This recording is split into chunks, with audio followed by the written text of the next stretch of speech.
the island of Sumatra still has 33 highly active volcanoes. And in the north lies the famous crater of Toba.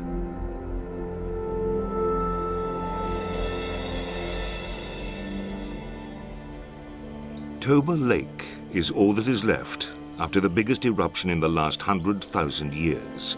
Toba erupted 75,000 years ago.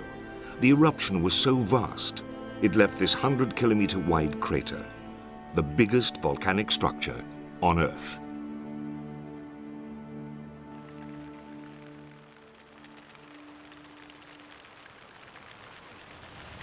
The eruption is thought to have actually changed the global climate.